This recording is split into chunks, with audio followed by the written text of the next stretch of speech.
भैया पैसा क्या चीज़ है, पूछो। पूछो कोई उन लोगों से जो मुसीबत में है, दुखी है, उनसे पूछो पैसा क्या है। पैसा वो चीज़ है ना भाई, जो हर दर्द को, हर तकलीफ़ को मिटा देता है। हर दर्द को, हर तकलीफ़ को मिटा देता है। जैसे अगर अपने घर में आप परेशान हो, घर के लोग की वजह से परेशान हो, अगर आपके पास पैसा रहेगा तो आप कहीं भी किराया लेकर के घर रह सकते हो, है या नहीं। मान के चलो तुम्हें तुम्हारा चाचा पसंद नहीं है, मान के चलो तुम्हें तुम्हारा पापा पसंद नहीं है, उनकी वजह से तुम्हें प्रॉब्लम हो रहा है, तो तुम्हारे पास अगर पैसे है तो तुम किराया लेकर के किसी भी शहर में घर रह सकते हो। तुम्हारी सैलरी अगर 2 लाख रुपए की है तो तुम किराया लेकर के 20,000 रुपये का घर रह सकते हो, अपने पैसे से खा सकते हो, अपने पैसे से कपड़े पहन सकते हो, आज़ादी से ज़िंदगी जी सकते हो, तुम्हें किसी की गुलामी नहीं करनी पड़ेगी। तो उसके लिए भाई तुम्हें कोई स्किल सीखना पड़ेगा, उसके लिए तुम्हें पढ़ाई करना पड़ेगा, सरकारी नौकरी लेना पड़ेगा। तुम जब तक कुछ बनोगे नहीं ना, तब तक ये दुनिया तुमको पेलती रहेगी, दबाती रहेगी।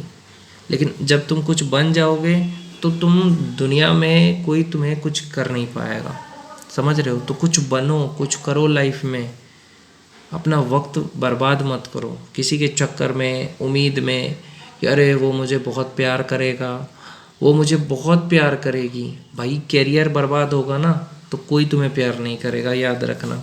पहले कैरियर फिर प्यार, समझ रहे हो। ऐसी कोई लड़की तुमको मिले भाई कि जो तुमको गले लगा के कहे कि जानू तुम्हें जो करना है तुम करो, मैं कहीं नहीं जाऊंगी, मैं हमेशा तुम्हारे साथ हूँ, और तुम्हारी हर बात माने, तुम्हें कभी टेंशन ना दे, तुम्हें कभी वो क्या कहते हैं स्ट्रेस ना दे, तुम्हें समझे, तुम्हें साथ दे, तो तुम बहुत खुश नसीब इंसान हो अगर तुम्हें ऐसी वाइफ या ऐसी गर्लफ्रेंड मिली जो तुम्हें समझती हो। ऐसी गर्लफ्रेंड, कई लोग कहते हैं कि हम तो गर्लफ्रेंड की वजह से ही टेंशन में रहते हैं। वो सो जाती है, हम रात भर जगे रहते हैं कि कब आएगी कब आएगी, वो सो जाती है, हम क्या करें भैया।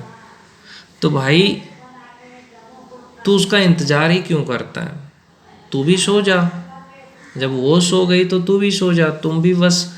तुम अपनी गर्लफ्रेंड को इतना भाव क्यों देते हो, उससे इतनी उम्मीद क्यों लगाते हो, तो ये तुम अपनी बीवी को भगवान क्यों बना करके रखे हो। मैं यही तुम लोग का प्रॉब्लम है।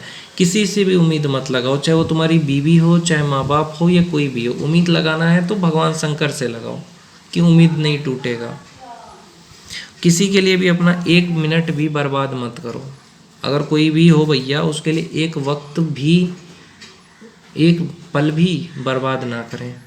क्योंकि भाई आगे बढ़ना है अगर तुम्हें, तो बुरी आदतों को छोड़ो और वक्त बर्बाद करना छोड़ दो। अगर तुम वक्त बर्बाद करोगे किसी के लिए भी तो वो तुम्हारी वक्त की कदर नहीं करेगा। ये हमेशा याद रखना, वक्त कभी भी बर्बाद मत करना किसी के लिए भी, चाहे कोई भी इंसान हो।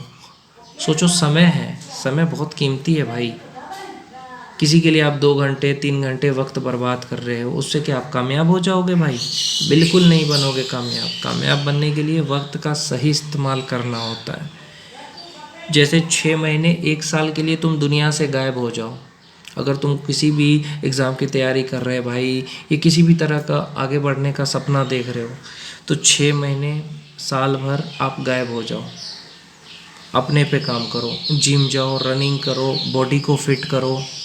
दूसरी चीज़, भगवान की भक्ति करो, अपने करियर पे फोकस करो, जो भी पढ़ाई करते हो उस पर ध्यान दो, बुरी आदतों को छोड़ो। ऐसा कोई भी काम जिससे आपका शरीर कमज़ोर होता है, या ऐसा कोई भी काम जिससे आपको टेंशन होता है, वो बिल्कुल मत करना अगर आगे बढ़ना है तो। क्योंकि अगर तुम्हें ज़िंदगी में आज़ादी चाहिए, सुकून चाहिए, चाहिए कि हाँ मैं किसी की गुलामी ना करूँ, तो भैया तुम्हें करियर पे फोकस करना पड़ेगा, आगे बढ़ना पड़ेगा, अपने लक्ष्य के प्रति आगे बढ़ना पड़ेगा, तभी तुम आज़ादी से जियोगे। नहीं तो भैया तुम जैसे देख रहे हो मजदूरी, धूप में मजदूरी करोगे या किसी की गुलामी करोगे, मतलब समझ रहे हो, गुलामी करोगे चाचा चाची का, भाई का, घर वालों का। तो उससे मैं चाहता हूँ कि कोई भी गुलामी ना कर सके, इसलिए मैंने ये वीडियो बनाया कि भैया तुम करियर पे फोकस करो, स्किल सीखो, आईटीआई करो, डिप्लोमा करो, कुछ भी करके इतना अपने आप को काबिल बनाओ कि तुम 2 लाख 3 लाख रुपए महीने के कमा सको, और शरीर भी फिट रखो अपना। और लोगों से उम्मीद मत लगाओ, चाहे वो बीवी हो, चाहे गर्लफ्रेंड हो, चाहे माँ हो, बाप हो, किसी से भी नहीं। अपने पे जियो भाई, देखना तुम्हारा ज़िंदगी कितना मस्त हो जाता है। किसी की बात को दिल पे कभी मत लेना, ठीक है, ये किसी ने कुछ बोला, एक कुक किया, कोई मतलब नहीं, खुद से मतलब रखो बस।